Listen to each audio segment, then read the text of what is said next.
nosso encontro, que a gente começou a conversar e eu não gravei, mas já estamos gravando. Então, a gente tem que incluir ainda a psicologia e a história, né, Jean? Porque você é desses que faz tudo ao mesmo tempo agora. Bom, Com certeza. mas vamos voltar então para a nossa palestra. A gente estava falando de erros e acertos. Me conta, por que isso? Por que isso é tão relevante no teu entendimento? Primeiro, quero agradecer o convite, Andréia, mais uma vez, a Tânia, que foi a idealizadora desse projeto, a todos que complementaram, organizaram, deram sustento, né, a esse projeto. Nós estamos já na 10ª edição. E a escolha desse tema é porque o praticante ele lida com certos obstáculos dentro da consulta que acabam, muitas vezes, trazendo implicações na leitura. Isso tem a ver com a relação com os consulentes, e também a questão relativa à forma que as pessoas vão conduzir o trabalho. Então, o que eu quero apresentar para vocês aqui é exatamente uma maneira de entender a mecânica por trás de uma leitura, não importa, seja de Lenormand, seja de tarô, seja qualquer oráculo, porque o que eu vou destrinchar aqui hoje serve para qualquer oráculo, tá certo? Eu também estudo os oráculos cartomânticos, né? Não só o tarô, mas também o Lenormand, estudo o Simbolon, estudo o oráculo Bellini, Kipper, enfim, Sibilas. Eu estou sempre transitando nesse meio iconográfico, né? Queria perguntar para você se eu posso cachimbar se for preciso.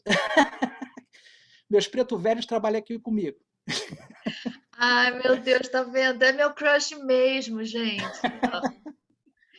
Pode, Então, Laura. gente, eu vou transmitir aqui a tela. Eu quero agradecer a participação de vocês, a paciência até aqui. Eu sei que é um dia de domingo e vocês estão aqui dispondo do seu tempo para nos assistir. Então, vou compartilhar aqui a tela. Gostaria de saber se vocês estão conseguindo ver a tela. Ainda não. Agora foi, sim. Agora foi? Foi. Ok, perfeito. Bom, o tema é exatamente esse, né? A gente trabalhar em cima da relação. Deixa eu ver se aqui não está fugindo a tela cheia. Vocês estão conseguindo ver a tela cheia? Não, tá a tela do PowerPoint, não a tela de apresentação. Deixa eu ver se aqui. Bom, vamos tentar ver com a tela cheia aqui se funciona direitinho. Senão a gente passa só os slides aqui sem a tela cheia. Então,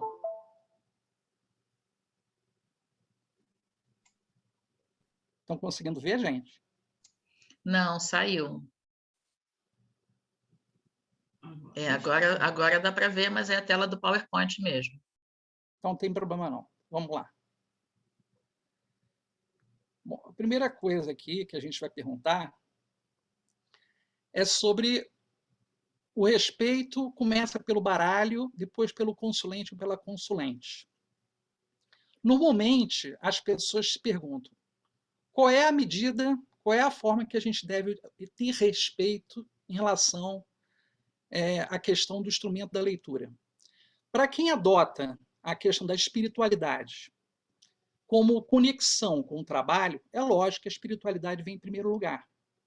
Mas como eu não atrelo a espiritualidade exclusivamente ao uso das cartas, eu sempre procuro dar a dinâmica, observando o baralho como o primeiro instrumento que a gente deve ter respeito. Porque é através desse instrumento, dessa ferramenta simbólica, nós temos a possibilidade de primeiro acessar 3 níveis: o passado, presente e futuro. E depois nós devemos ter humildade no uso dessa ferramenta. Ou seja, essa ferramenta tem uma história anterior à nossa, secular, e, por ser uma história maior que a nossa, devemos ter muito respeito e humildade por essa ferramenta. Depois que nós temos respeito e humildade por essa ferramenta, nós vamos ter o respeito para com os consulentes. Isso é importante porque um dia todos nós vamos morrer e o baralho vai ficar aí. Outras pessoas vão agregar conhecimento, outras pessoas vão trazer pesquisas, vão trazer livros, vão trazer histórias. Então, nós devemos olhar esse baralho como um meio que vai reunir todas as pessoas em torno do mesmo interesse. Então, essa humildade, essa reverência ao baralho, ela deve ser feita sem personalismos e sem mistificações, ou seja, não devemos tratar o baralho como um ente. Vamos tratar o baralho como uma ferramenta que tem um teor simbólico histórico. Esses símbolos, né, como foi dito já em várias palestras, várias apresentações aqui, eles têm uma simplicidade. Essa simplicidade é comum em todas as culturas e civilizações. Isso não significa que devemos entender isso como algo de fácil ou, de repente, de uma natureza que deve ser menos importante que outros oráculos que têm uma complexidade simbólica, como, por exemplo, o tarô, nas suas 78 lâminas. Tá? O fato de nós termos essas imagens simples significa que elas acessam situações de forma mais objetiva, de forma mais dinâmica em relação à nossa vida. Tá? Isso é muito importante dentro do entendimento que nós temos do uso do Lenormand.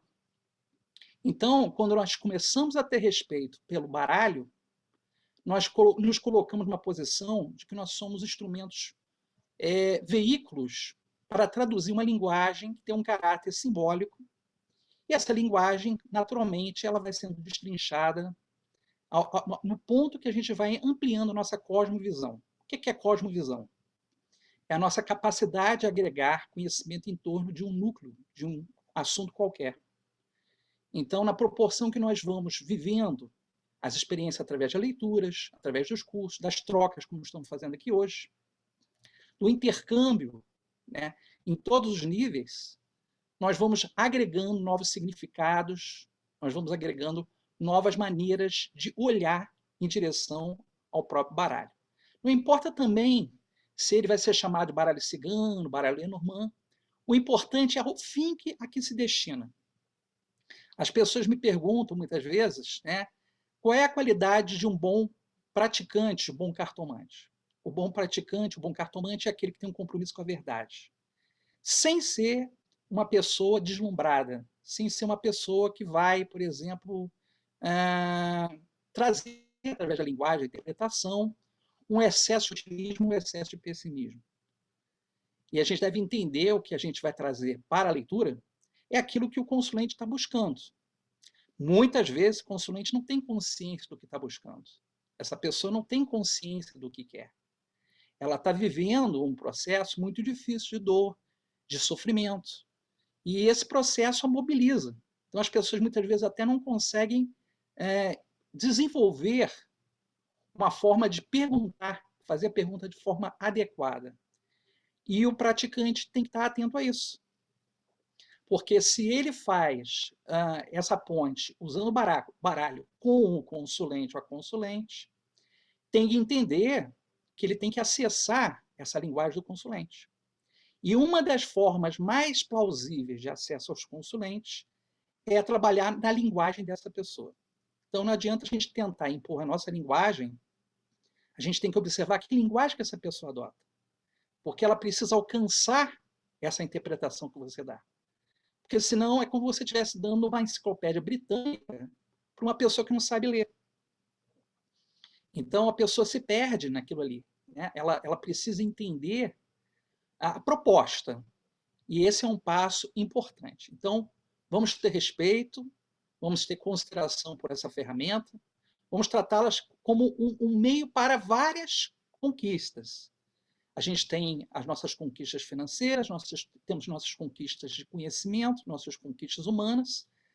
O baralho é um instrumento pedagógico humanizador. Por que ele é pedagógico?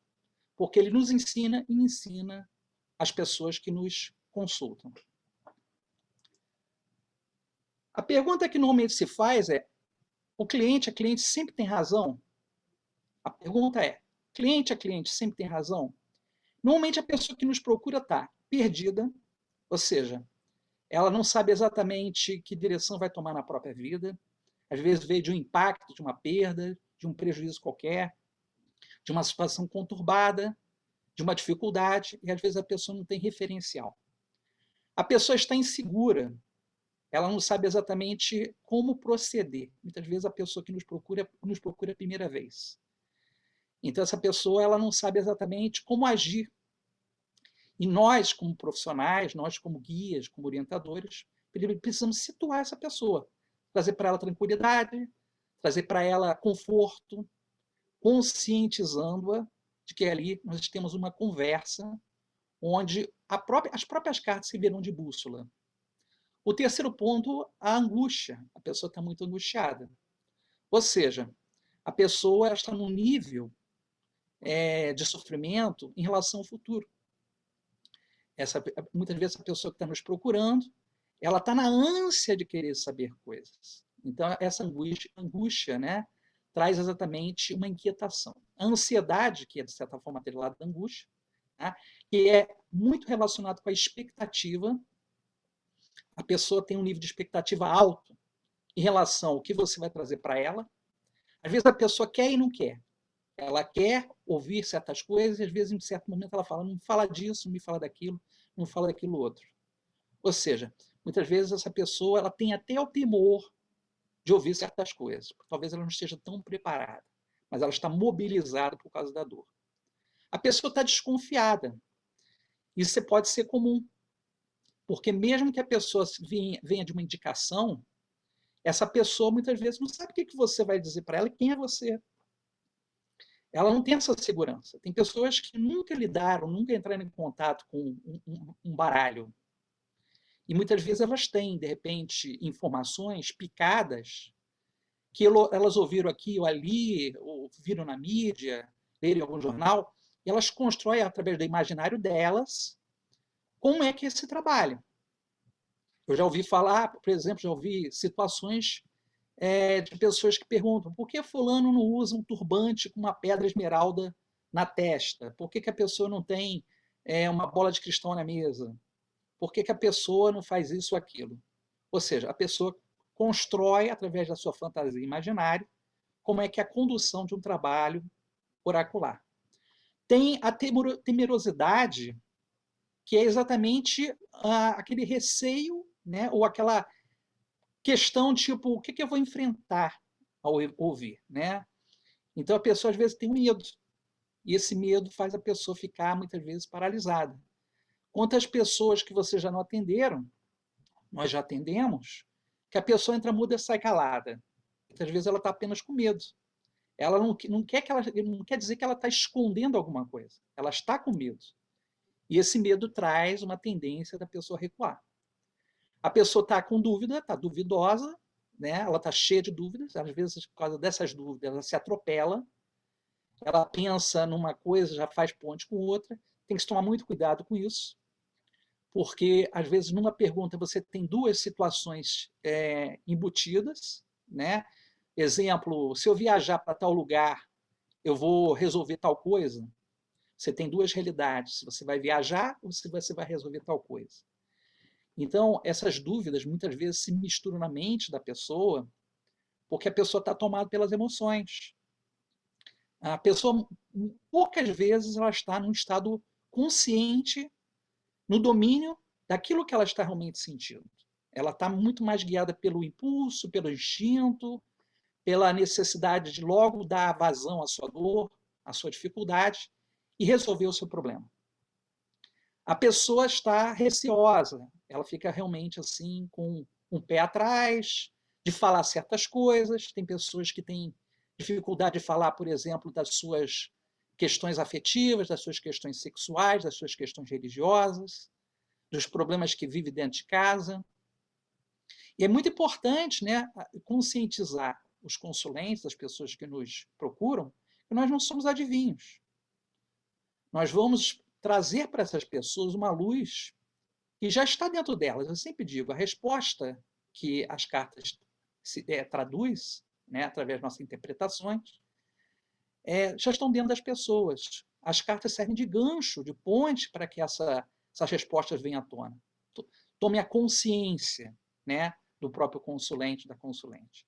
Então é muito importante esse tipo de referencial, Porque nós não estamos ali para salvar ninguém, nós não estamos ali para resgatar ninguém, nós não somos médicos, terapeutas, nós somos, na verdade, orientadores. E como orientadores, nós temos uma responsabilidade muito alta sobre o que falamos, como agimos, sobre a maneira que nós pontuamos. Isso também vou destrinchar aqui hoje. A pessoa está curiosa, porque ela quer saber como é que funciona, muitas vezes ela procura pela curiosidade, mas eu sempre digo, por mais que haja curiosidade, sempre tem dor. Por mais que a pessoa ela queira saber como é que a coisa acontece, ela tem aquela, no âmago dela, ela tem aquela questão que precisa resolver.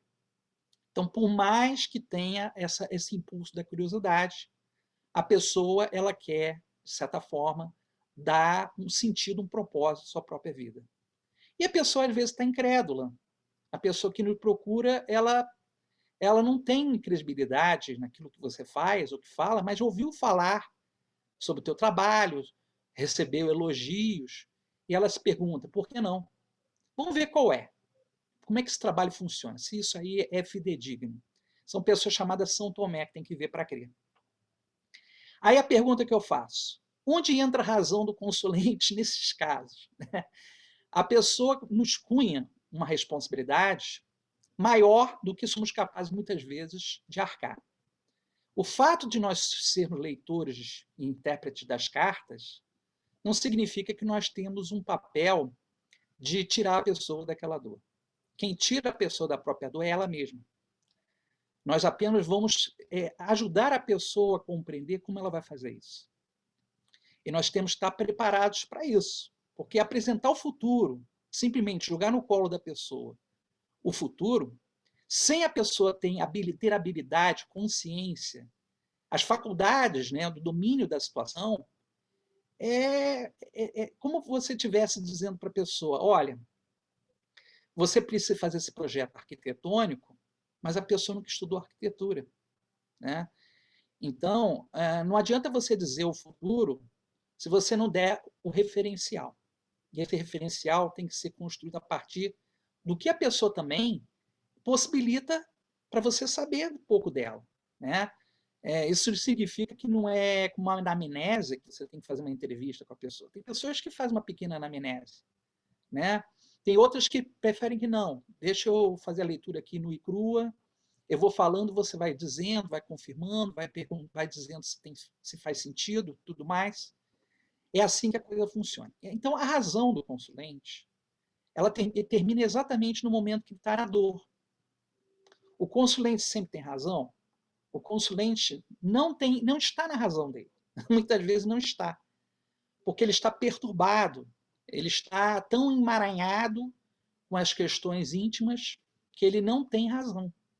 Né? Ele não consegue ter essa razão. E essa razão também no sentido, né, de que ele tem direito a tudo. Não, ele não tem direito a tudo, gente. O consulente não pode simplesmente nos ligar às 3 horas da madrugada para perguntar alguma coisa, certo? Certas coisas se esgotam na consulta. E essas questões têm que ser muito bem elaboradas para que o trabalho atinja o propósito dele. Se você simplesmente abre as cartas, mas não explica como o trabalho funciona, já é uma falha. Então, vocês têm que explicar exatamente como é essa dinâmica do trabalho. Como vocês atuam, o tempo da consulta, né? A abordagem, de repente, metodologias que você vai utilizar, né? O foco. Isso é fundamental. É como eu expliquei para vocês, tem que explicar como o trabalho funciona e qual o objetivo da consulta. Tá? Se não houver esse tipo de segmento, a pessoa ela continua boiando. Você joga a informação, mas a pessoa não tem um formato de como ela vai realmente acessar o teu trabalho. Ela às vezes fica na dúvida, quando que eu devo perguntar, se eu devo falar, se eu não devo falar. Nesses processos, é muito importante você conscientizar a pessoa. Olha, você pode falar a tal hora, ou você fala a hora que você quiser. A liberdade é importante, contanto que vocês deem respaldo para essa pessoa se sentir confortável e segura na abordagem. Então, as pessoas normalmente não sabem como é que é o nosso atendimento, tá? Devemos ser cordiais, mas não bajuladores. Tá? Esse negócio de paparicar o consulente não é o melhor caminho. Devemos ser respeitosos, cordiais, acolhedores, mas não paparicadores. Tá? Porque assim, a postura nossa é uma postura em que nós estamos ali dando suporte à pessoa, tá? Mas a gente não tem que tratar o consulente como filho ou filho. Eles não são filho e filho. Nós temos que ter uma postura como profissionais. Se você começa a acolher demais, excessivamente, na tentativa de dar colo à pessoa, você perdeu o propósito de ser um cartomante e virou ali qualquer outra coisa. Um pai adotivo, uma mãe adotiva, né? De repente uma enfermeira, né? Um enfermeiro, você fica naquela agonia de querer, como intérprete das cartas, querer logo sanar a dor da pessoa. E esse sanar a dor da pessoa leva um tempo.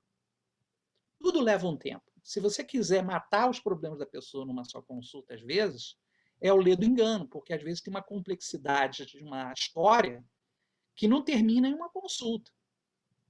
Então, tudo isso deve ser também conscientizado. Você vai apresentar parâmetros, você vai dar para a pessoa propósitos, mas você tem que dar o caminho das pedras também. Olha, é por aqui, é por ali. A pessoa tem o arbítrio de escolher que direção vai tomar. Respeite o tempo do atendimento, isso é importante, a consulta tem X tempo, então você não deve passar desse X tempo. Tá? Porque se você começa a passar desse X tempo, é sinal que você está querendo falar mais do que precisa. Ou seja, você não está seguro bastante, ou seguro bastante, de dizer dentro daquele tempo que você estipulou o que precisava para a pessoa. Então, estipule o tempo. Seja pontual na hora de atender a pessoa. Isso é importante porque as pessoas também têm vidas e compromissos. Não tente tirar conclusões sobre a pessoa antes da leitura. Ou seja, é muito comum alguns cartomantes olharem de relance a pessoa, ver se a pessoa tem uma aliança na mão, como a pessoa está vestida e tirar algumas conclusões. Essa pessoa é de classe tal, ela é casada, ela de repente com essa roupa pode ser uma advogada, uma pessoa da lei, uma pessoa da área de saúde. Esse tipo de armadilha é muito comum. Mas pense que do outro lado também tem pessoas desconfiadas que brincam. Eu já cansei de saber de casos de pessoas que tiram aliança simplesmente para serem atendidas. Para trazer uma comoção, ou de repente testar aquela pessoa. E é importante nessas horas você falar, não somos adivinhos. O que a gente faz aqui é um mapeamento da vida. E como nós estamos mapeando a vida, nós precisamos utilizar as ferramentas corretas. Né? Nós não vamos dizer nada além daquilo que a pessoa precisa ouvir. Procure não ler em cima de indagações superficiais quanto ao consulente ou à consulente. Ou seja, a pessoa fala algumas coisas, você tira a conclusão do resto. É que nem mais manchete de jornal. As pessoas estão com essa mania na rede. As pessoas leem a chamada e concluem o resto do artigo, do texto. Isso não funciona, gente. Tá? É importante aprofundar junto com a consulente ou consulente o contexto. Tá? A gente deve tomar partido desse contexto, para que, na condição de tradutores, a gente apontar o que dentro das cartas estão apresentando, as possíveis direções. Seja sensato na interpretação. Ou seja, não fale coisas, né, que não estejam dizendo respeito à consulta. A consulta é do consulente, não é sua. Evita falar da tua vida, das tuas coisas. O consulente não quer saber disso. O consulente quer saber das questões dele. Então a consulta é dele. Evite falar coisas suas. Responda objetivamente a dúvida da pessoa, não enrole. É muito importante isso. Por quê? Porque às vezes a gente lê uma coisa e começa a puxar outros assuntos que não tem nada a ver. Responda aquilo que a pessoa perguntou. Ou aquilo que o jogo, a metodologia propõe. Se você começa a dar muito rodeios, você já perdeu o fio da meada da questão original. Seja simples, cuidado com a fala rebuscada e a tendência a ser prolixo. Gente, não é a quantidade de palavras na consulta que vai determinar a qualidade da leitura. é você falar o essencial de forma clara. Eu sempre digo, qual é a melhor forma de você fazer a ritualização, né, das suas cartas, né, quando você quer consagrá-las? Eu sempre digo, a consagração das cartas se faz com a verdade. Não adianta você botar a lua cheia, acender vela, incenso e tudo mais, se você não tem um compromisso com a verdade. Como a verdade é relativa e ela pertence ao consulente, nós precisamos alcançar minimamente esse sentido e esse propósito. Então, é importante também, muitas vezes, você perguntar para a pessoa: está fazendo sentido? Né? É isso? Você está entendendo bem? Às vezes é importante fazer essa intervenção, que é uma maneira da pessoa também se sentir segura. Você é responsável pelo que fala e pelo que lê. Então, não é o fato de você abrir uma consulta, fechar e atender outra pessoa a seguir, que você está isento de responsabilidade. Tudo que nós falamos repercute no outro, ecoa no outro. Então a pessoa está ali para te ouvir, ela está te observando e ela está te ouvindo. Então, ter cuidado na forma de falar, o que falar é essencial. Em relação às imagens, é muito importante entender que cada símbolo tem uma origem. Cada símbolo daquelas cartas, 36 cartas do Lenormand, elas têm uma construção histórica. Elas têm construções míticas, elas têm construções antropológicas, filosóficas, artísticas, religiosas, elas têm construções culturais, e a gente não deve simplesmente entendê-las apenas pelo nosso olhar. Lembra que o símbolo, a palavra símbolo, vem do grego symbolon, que significa unir e integrar. Ou seja, cada imagem integra um coletivo. Há uma necessidade de haver uma concordância mínima nos significados e interpretações. Quando a gente começa a cunhar significados novos, é funcional, de repente, às vezes, para a gente. A pessoa, às vezes, vai perguntar, mas não funciona? Funciona para mim. Mas não é uma coisa unânime. Tá? Então, não interprete apenas por aquilo que você lê, mas conheça um pouco da imagem. Né? Existem, por exemplo, bons dicionários de símbolos do Alain Gerbrand, do Jean Chevalier, da José Olimpo. É um dos dicionários mais conhecidos, né? Que você ali tem todas as cartas de Lenormand descritas, todas, inclusive do tarô. Então, esse tipo de reflexão é importante porque os símbolos eles agregam significados que são seculares, milenares. As cartas de Lenormand têm símbolos que são naturais. O que são símbolos naturais? São símbolos ligados à natureza. Fazem parte desde o homem primitivo, quando olhou a primeira vez uma árvore, um raio, o fenômeno do fogo, uma tempestade, e começou a cunhar significados. Então é importante a gente olhar também, tanto pelo viés do agora, como do passado. É como eu digo, por exemplo, quando você pega uma carta, tenta entender um pouco como aquela pessoa que lia na época, como é que ela lia, o que ela entendia daquilo ali. Tá? E vocês vão perceber que as várias escolas cartomânticas ao longo dos séculos criaram várias linhas diferentes. No próprio tarô tem isso. Então, várias linhas existem, né, que agregam significados múltiplos, dinâmicos às cartas. Vou dar um exemplo para vocês. A serpente, ela pode significar cura, ela pode significar iniciação, magia, sexo, encantamento, traição, perigo, tentação, sedução, dentre outros significados. Como é que você entende vários significados de um símbolo só? O contexto. Eu sempre dou o exemplo da cruz. Uma cruz em cima de um templo é uma igreja. Uma cruz num solo pode ser uma sepultura. Uma cruz numa armadura é um templário. A cruz num carro branco é uma ambulância. Né? Então, dependendo dessa cruz, ela no contexto ela vai ter um propósito, ela tem um enunciado. E isso é fundamental dentro das interpretações. Aqui eu queria até mostrar passo a passo para vocês, mas como não está abrindo aqui o meu PowerPoint para vocês verem passo a passo, infelizmente fica todos os itens aqui aparecendo de uma vez só. Mas vamos lá, vou falar um por um. Os erros e acertos nas leituras, parte 1, está inseguro e arriscar a leitura, o ideal é testar com a primeira pessoa. Não faça leituras se você não estiver seguro, se você não estiver confiante em relação ao que você vai ler. Eu cansei de pegar pessoas que fazem leituras com o livro do lado. Gente, isso não é uma coisa ideal. Isso é quase uma cola, né? Então, se vocês vão ler com uma pessoa que é mais próxima, não tem problema. Mas se vocês querem arriscar o nome, a reputação, a conduta profissional, o profissionalismo de vocês de uma maneira geral, de uma maneira que vocês não estejam seguros, não façam. Tá? Isso serve para o item 2. Realizar a leitura sem dominar o método é um grande erro. A pessoa acha que entendeu. Não. Testa, analisa, faça alguns experimentos até consigo mesmo em relação ao método. Introjecte o método. Enquanto que o método não estiver introjectado, você não será capaz de ter uma leitura limpa. Você vai ter uma leitura cheia de essa casa representa o quê? Essa casa significa o quê?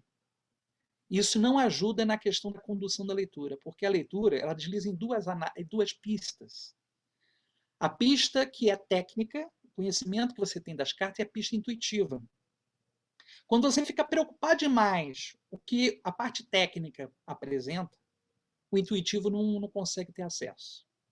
Então a gente começa a querer condicionar as interpretações. Isso é muito comum, por exemplo, fazer leituras repetindo as mesmas interpretações de sempre. Quando começar a interpretar as cartas sempre da mesma maneira, pare e pense.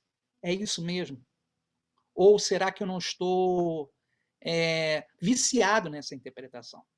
Né? Aquela coisa comum do tipo, sonhei com cobra é traição. Será que é sempre traição sonhar com cobra? Não pode representar uma outra coisa?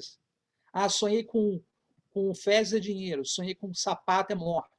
Esse tipo de vicissitude simbólica condiciona muito a interpretação. O item 3 é explicar demais sobre a carta. O consulente ou a consulente quer resposta. Gente, não fique explicando, a árvore representa, as nuvens. Seja conciso. Nuvem pode representar esse tipo de situação, representa para isso tal coisa. Você não precisa dar uma aula para a pessoa. Você não precisa convencer a pessoa daquilo ali. Você tem que mostrar apenas a resposta para ela. Isso tem que ser objetivo. A pessoa não quer a tua aula, a pessoa quer a resposta. Interpretar sempre na primeira pessoa. Eu acho isso ou aquilo. Um grande erro. Eu acho que essa carta, eu penso que essa carta nessa casa significa isso. É você que está dando voz a uma interpretação sua. Uma interpretação para você mesmo, não é uma interpretação para o consulente. Tá? Então, cuidado para não colocar as coisas em primeira pessoa, porque a consulta é em terceira pessoa. É sempre para o outro, não é para você. Tá? Então, é importante ter o cuidado de evitar. Se eu fosse você, eu faria isso. Né? Eu, no teu lugar, faria aquilo. Não. Você, no teu lugar, faria tal coisa e a pessoa faria outra.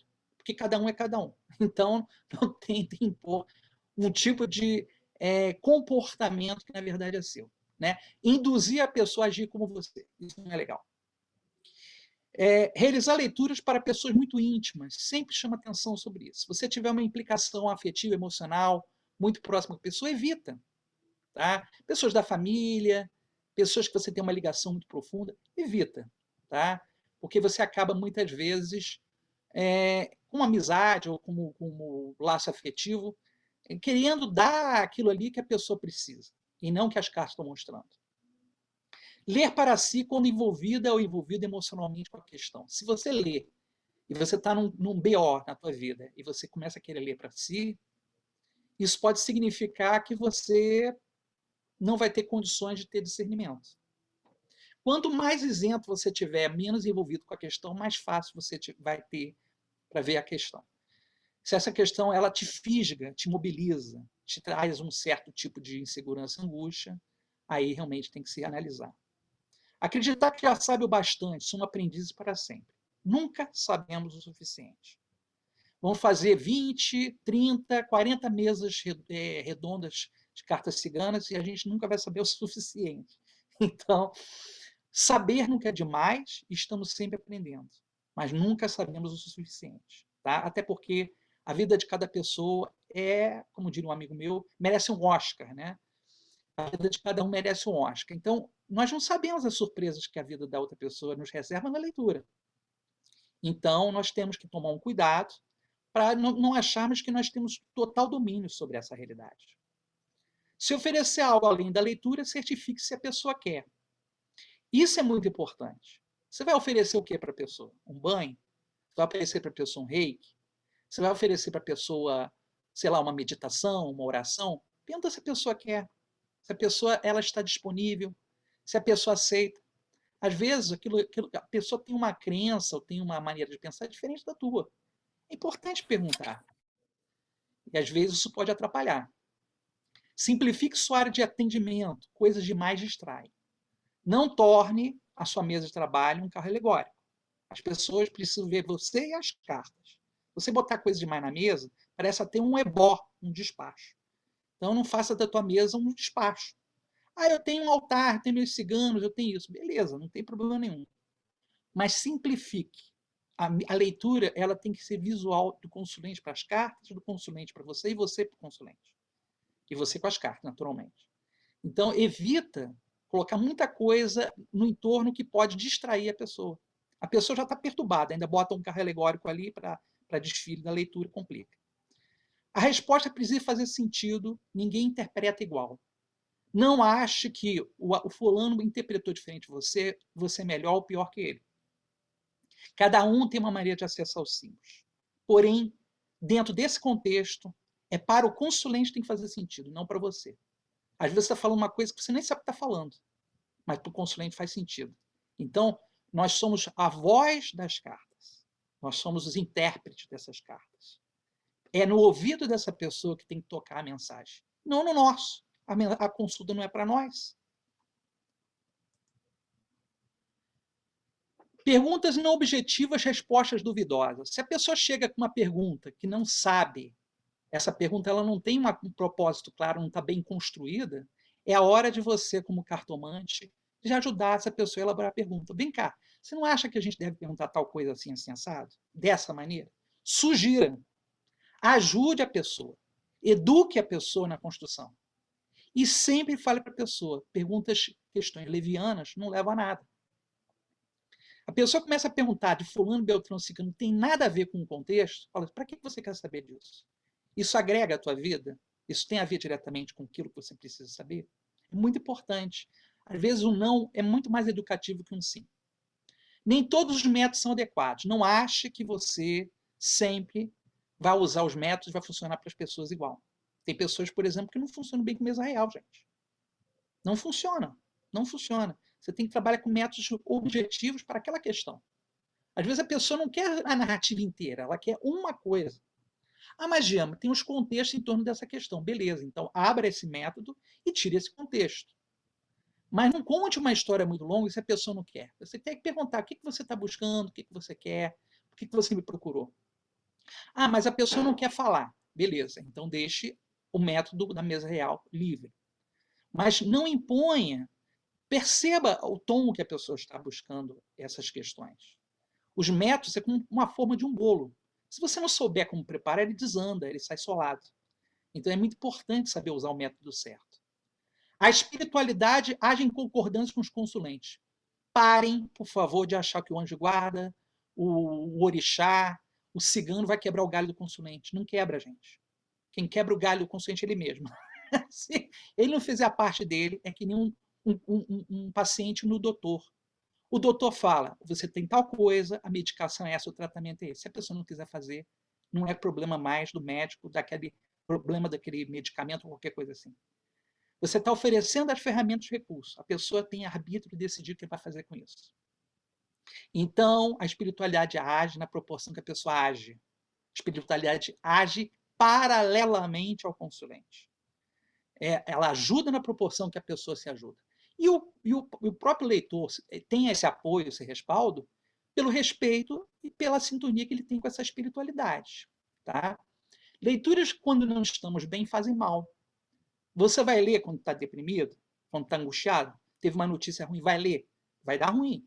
Então, evite fazer esse tipo de coisa. Ah, mas eu marquei, preciso ganhar o meu dinheiro. Vai dar ruim. Então, você evita, porque você tem que respeitar também esse momento. Não queira mudar a vida dos consulentes, nós não mudamos a vida de ninguém, gente. Nós ajudamos as pessoas a ter consciência de como mudar a vida delas. Então, vamos parar de achar que a gente vai mudar a vida de qualquer pessoa, tá? Nós temos um caminho para alavancar. Quem vai se lançar é a pessoa. Se ela vai parar no meio do caminho, se ela vai continuar, é por conta dela. Nós somos apenas incentivadores para um crescimento e ampliação de consciência.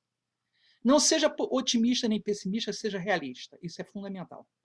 Diga o que precisa ser dito. A pessoa está ali para ouvir o que ela precisa ouvir. Agora, como falar faz toda a diferença. Né? Tem aquela piada do gato subindo no telhado. Então, às vezes é preferível você falar o gato subindo no telhado do que você falar o gato morreu. Então, tenha cuidado sobre certos assuntos, como separações, doenças, acidente, morte. Nós não temos domínio pleno sobre esses assuntos. É preciso ter um cuidado em relação a isso. Não prometa nada, sempre oriente de forma consciente. Não prometa o paraíso para o consulente. Olha, vai tudo dar certo, vai, já deu. É horroroso quando a pessoa fala isso. Já deu o quê, cara? Já deu o quê? Entendeu? Não deu nada. Deu ruim. Não dê à pessoa uma esperança que você não sabe se tem condições disso acontecer. Tá? Fale não o que a outra pessoa quer ouvir, mas o que ela precisa ouvir. A pessoa paga, não é para ouvir o que ela quer. Ela paga para ouvir o que ela precisa ouvir. Mas você tem que saber como dizer isso. O momento. Observa. Se você faz uma análise da mesa real, como mandá-la, como a Mita está falando agora, analisa a primeira casa. Ela vai dizer como a pessoa está. A partir dessa primeira casa, eu sei como eu vou lidar com essa pessoa, como eu vou acessar essa pessoa. Eu sou bem franco. Se a pessoa fala na linguagem da macumba, eu falo na linguagem da macumba. Se a pessoa fala na linguagem de Buda, eu falo na linguagem de Buda. Se a pessoa xinga, eu xingo igual. Eu tenho que falar a linguagem da pessoa. A pessoa só acessa essa linguagem. Então é uma questão de linguística. Você tem que falar a língua da pessoa e não tentar impor a sua linguagem a ela. Não enrole, vá direto ao ponto. Isso é uma questão igual à anterior, né? Ou seja bem objetivo, seja conciso, tá? Você pode explanar sobre uma situação, mas o importante é que você use o tempo da leitura de uma melhor maneira possível, para que a pessoa se sinta confiante sobre aquilo que foi dito e consciente daquilo que precisa ser feito. Não misture as crenças. Você pode ser espírita, budista, pode ser psicoterapeuta, pode ser junguiano, pode ser qualquer coisa. Pode ser candomblessista, umbandista, mas a crença é sua, não é do consulente. Então, não ache que ele compactua da mesma crença que você. Dessa forma, é muito importante a gente ter uma reflexão, uma condução séria, responsável, para que a gente não traga para a pessoa uma impressão de que você está impondo aquilo que você acredita. Eu já cansei de atender pessoa que é agnóstica e ateia. Eu falo para a pessoa, o que você acredita? Eu não acredito em nada. Então vamos falar sobre aquilo que você pode tocar, né? Aquilo que é palpável. Então você tem que alcançar essa pessoa. A leitura tem um tom empático, você tem que se colocar no lugar do outro. Ou como é que eu me portaria se estivesse no lugar dessa pessoa? O que eu estaria sentindo? Como é que realmente isso funciona? Nesse ponto, quando a gente está vivendo essa experiência oracular, é muito importante a gente consultar outros em vez da gente ficar se consultando, entendeu? Isso também é muito importante. Eu já cansei aqui de consultar pessoas e essas pessoas me deram feedback e eu penso assim, eu não vou ficar me consultando, eu não vou ficar tirando consulta para mim, né? Eu acho importante. É que nem na psicologia. A psicologia, você trabalha atendendo os outros, mas você precisa de outra pessoa te atendendo. Esse respaldo, esse suporte é fundamental. Então, não misturar as crenças é importante. Então, dentro desse enredo que eu coloquei aqui para vocês, é fundamental que, primeiro, o ambiente ele esteja limpo, confortável, arejado. Evite incensos, coisas que tenham odor, porque às vezes as pessoas são alérgicas. Então, respeite isso também. As pessoas às vezes são alérgicas, elas não têm, não se dão bem com certos odores, perfumes. Ah, mas eu gosto de incenso de massala. Você gosta, às vezes a pessoa não. Tá?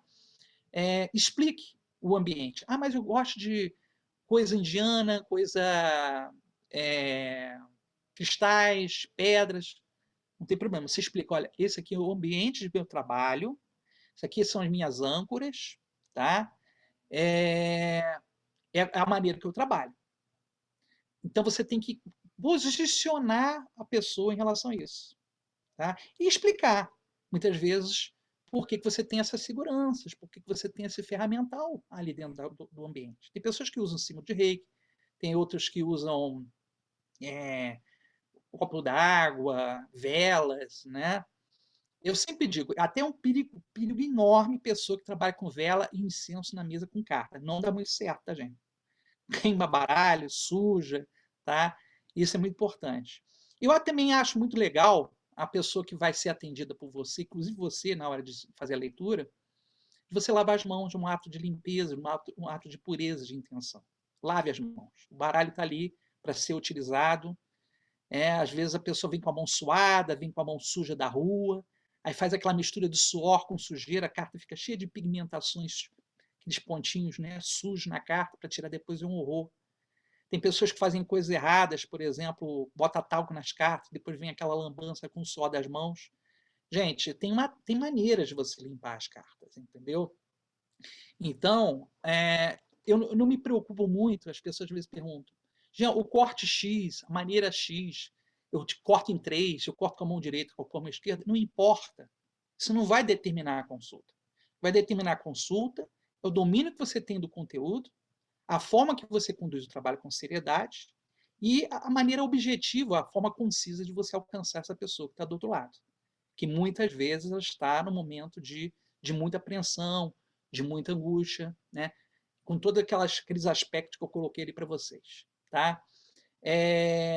A utilização de múltiplos baralhos também tem que se pensar sobre isso. Tem pessoas que usam 2, 3, 4 baralhos. Gente, um só é o suficiente para dar o recado. Se você está usando por outros motivos, tudo bem. Mas se pergunte por que você está usando mais que um baralho, porque às vezes você está querendo respostas mais que um precisa dar a você. Tá? Então é importante também analisar isso para não ter assim essa dificuldade de entender que não é a quantidade, mas a qualidade que determina a leitura. Tá? Isso é fundamental na questão do desenvolvimento técnico do trabalho. Todo o conteúdo que vocês adquirirem, lembrem-se, vocês adquiriram de alguém. Então, é muito importante também esse respeito aos conteúdos. Tá? Tudo que a gente aprende, tudo que a gente entende hoje, de alguma maneira se apropriou de alguém. Então, é muito importante esse respeito a outros profissionais, a consideração. Eu tirei a foto de um lugar, tirei o texto de outro, cite as fontes, cite as imagens quando acontecer isso, quando for de lugares assim que vocês sabem que saiu de um texto XYZ. Tá? Isso é importante, porque as pessoas fazem esforços para produzir intelectualmente certas coisas. E não é muito legal você sair aí, eu pego uma apostila de um curso e sair reproduzindo à torta direita. Isso não é ético. Uma das coisas mais importantes no trabalho com as cartas é a ética, né? Você respeitar o espaço, né? Eu acho muito feio essa coisa de profissional que fala do outro, faz fofoquinha, faz intriga, de oposição. Gente, cada um tem uma maneira de trabalhar, tá certo? Isso é importante. E eu abro aqui o espaço para vocês, para perguntas. Se vocês quiserem perguntar, fiquem à vontade. Eu já estou aqui com algumas perguntas, Jean. Hum. Com relação à formação do cartomante, independente da formação técnica, o que você orienta para melhorar a narrativa, a oratória do cartomante para melhorar a sua comunicação com o cliente? Olha, não há faculdade que substitua a faculdade da vida. Cartomante não precisa ser um erudito, não precisa ser um erudito, tá certo? O cartomante, ele precisa estar bem resolvido para poder atender as pessoas. Eu sempre digo, você atende alguém, você trabalha com o público, faça terapia, entendeu? Se você quer uma boa relação com as pessoas, faça terapia, entendeu? Vai se entender, vai se trabalhar, procura se situar, procura se autoconhecer. O autoconhecimento é uma ferramenta dinâmica, é poderosíssima. Ela é o melhor caminho para você poder alcançar as pessoas. Agora, se você está cheio de BOs e quer atender as pessoas, você vai acabar jogando invariavelmente por projeção ou por fazer aquela conexão, né? A projeção é uma delas, mais comuns, né? mas a transferência, a contra-transferência é uma das segundas, né? Então a gente é tocado pela história da pessoa, porque nós atraímos as pessoas que têm a ver com a nossa história. As histórias das pessoas que nos chegam têm a ver com as nossas. Então, se a gente tem histórias mal resolvidas, a gente vai projetar as questões mal resolvidas nessas pessoas que nos procuram. Cuidado. E aí você já me respondeu a segunda pergunta, que era se faz diferença um cartomante fazer terapia. Então, você Oh, mas lindamente diferença demais. faz, né? Pois é. Se todo mundo Então, fizesse terapia, metade do mundo, metade do mundo já estaria com muita coisa resolvida. nossa, exatamente, exatamente. Gente, a gente lida com pessoas, com problemas. Nós temos problemas. Vocês acham que não é que nem um imã? Vocês estarem com problemas e as pessoas trazem os problemas iguais? Isso vai embolar com a tua história. Você vai acabar trazendo, levando para a consulta as tuas questões em vez das questões do consulente. Então tem que se tomar esse cuidado. Terapia é o melhor caminho. E por último, quando você faz a sua anamnese, o que normalmente você pergunta? Às vezes eu não faço anamnese. Eu observo a pessoa e abro a leitura. Normalmente as pessoas às vezes chegam e falam, eu quero marcar a consulta. Ela começa a querer contar a história. Fala, não, não, não, não, não. Não me conte a história. Mas, às vezes a pessoa chega e eu pergunto, você veio por intermédio de quem? Como é que você soube meu trabalho?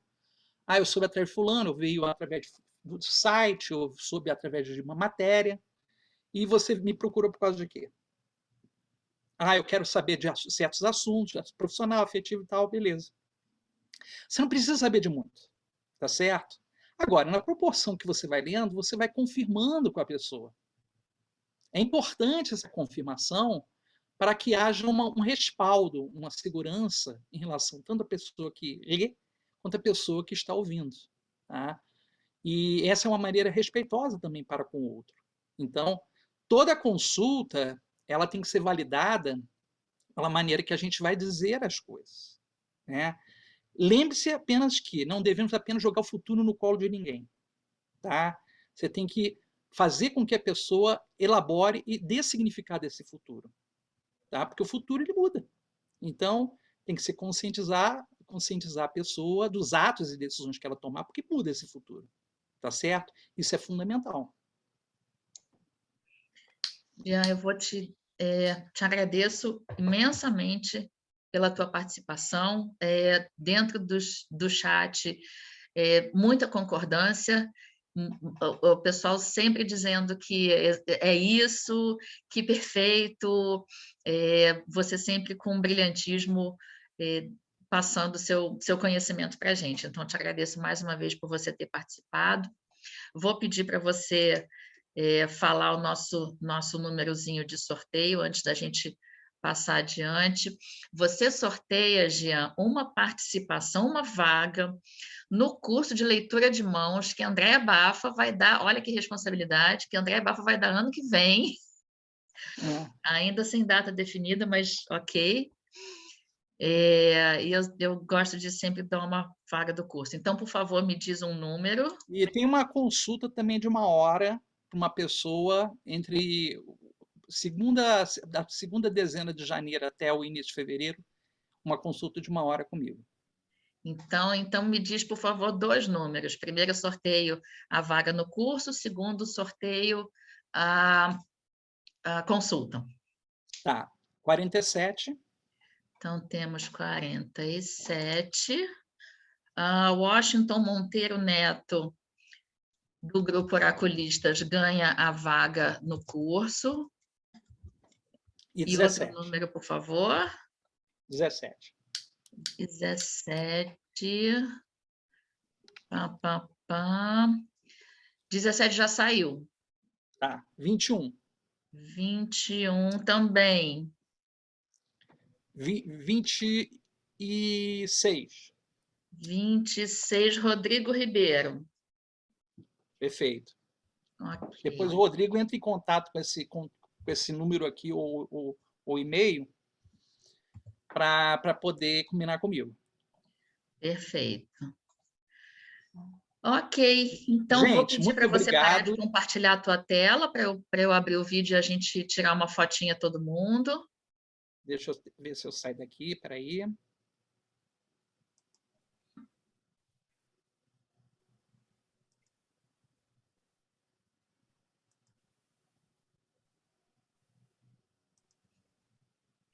Opa, Pronto, então já abri aqui meu vídeo também.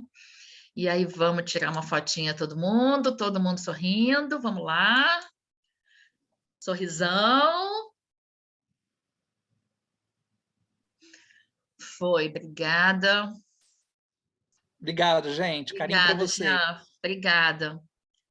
Boa sorte, Carla. Próxima palestra. Pois é, agora, Carla, e a gente tem tanta coisa para fazer na palestra da Carla. Então vamos lá, deixa eu chamar a Carla aqui.